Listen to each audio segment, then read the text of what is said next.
بسم اللہ الرحمن الرحیم۔ نبی کریم صلی اللہ علیہ وسلم مکہ میں تشریف لائے تو آپ نے خانہ کعبہ کا 7 چکروں سے طواف کیا اور مقام ابراہیم کے پیچھے 2 رکعت نماز پڑھی، پھر صفا کی طرف سے کرنے گئے اور اللہ تعالیٰ نے فرمایا کہ تمہارے لیے رسول اللہ صلی اللہ علیہ وسلم کی زندگی بہترین نمونہ ہے۔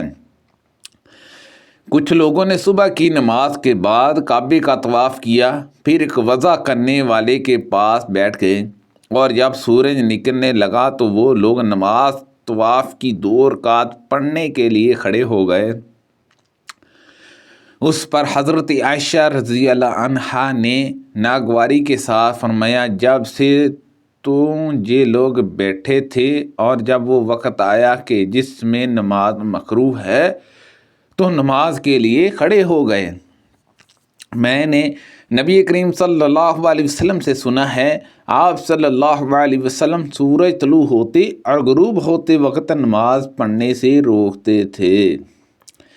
آپ فجر کی نماز کے بعد طواف کر رہے تھے اور پھر آپ نے 2 رکعت طواف کی نماز پڑھی۔ رسول اللہ صلی اللہ علیہ وسلم جب بھی ان کے گھر آتے عصر کے بعد تو یہ 2 رکعت ضرور پڑھتے تھے۔ رسول اللہ صلی اللہ علیہ وسلم نے بیت اللہ کا طواف اونٹ پر سوار ہو کر کیا۔ آپ جب بھی طواف کرتے ہوئے حجر اسود کے نزدیک آتے تو اپنے ہاتھ کو ایک چیز چھڑی سے اشارہ کرتے اور تکبیر کہتے۔ میں نے رسول اللہ صلی اللہ علیہ وسلم سے شکایت کی کہ میں بیمار ہو گئی ہوں۔ آپ صلی اللہ علیہ وسلم نے فرمایا، پھر لوگوں کے پیچھے سے سوار ہو کر طواف کر لے۔ چنانچہ میں نے جب طواف کیا تو اس وقت رسول اللہ صلی اللہ علیہ وسلم بیت اللہ کے پہلو میں نماز کے اندر وَالطُّورِ وَالْكِتَابِ مَسْطُورِ کی قرأت کر رہے تھے۔ عباس بن عبد المطلب رضی اللہ عنہ نے رسول اللہ صلی اللہ علیہ وسلم سے اپنی پانی زمزم کا حاجیوں کو پلانے کے لیے منع کے دنوں میں مکہ ٹھہرنے کی اجازت چاہی تو آپ صلی اللہ علیہ وسلم نے ان کو اجازت دے دی۔ رسول اللہ صلی اللہ علیہ وسلم پانی پلانے کی جگہ زمزم کے پاس تشریف لائے اور پانی مانگا۔ حج کے موقع پر عباس رضی اللہ عنہ نے کہا کہ فضل اپنی ماں کے جہاں جا اور ان کے جہاں سے کھجور کا شربت لا۔ لیکن رسول اللہ صلی اللہ علیہ وسلم نے فرمایا کہ مجھے یہی پانی پلاؤ۔ عباس رضی اللہ عنہ نے عرض کیا، یا رسول اللہ صلی اللہ علیہ وسلم، ہر شخص اپنا ہاتھ اس میں ڈال دیتا ہے، اس کے باوجود رسول اللہ صلی اللہ علیہ وسلم یہی کہتے رہے کہ مجھے یہی پانی پلاؤ۔ چنانچہ آپ نے پانی پیا، پھر زمزم کے قریب آئے۔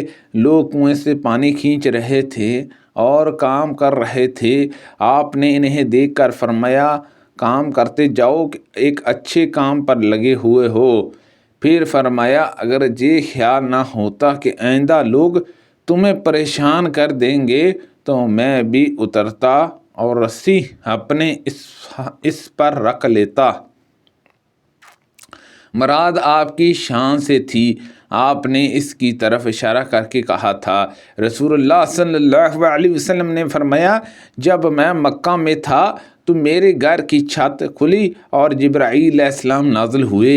انہوں نے میرا سینہ چاک کیا اور اسے زمزم کے پانی سے دھویا۔ اس کے بعد ایک سونے کا تاشت لائے جو حکمت اور ایمان سے بھرا ہوا تھا۔ اسے انہوں نے میرے سینے میں ڈال دیا اور پھر سینہ بند کر دیا۔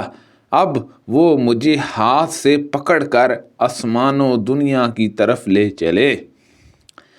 آسمان و دنیا کے درگاہ سے جبرائیل علیہ السلام نے کہا، دروازہ کھولو۔ انہوں نے دریافت کیا، کون صاحب ہیں؟ کہا، جبرائیل علیہ السلام ہیں۔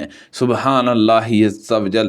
اللہ پاک سے دعا ہے کہ اللہ پاک ان حدیثوں پر عمل کرنے کی توفیق عطا فرمائے۔ اللہ پاک ہم سب کو صحت و تندرستی عطا فرمائے۔ آمین بجاہ النبی الامین صلی اللہ علیہ وسلم۔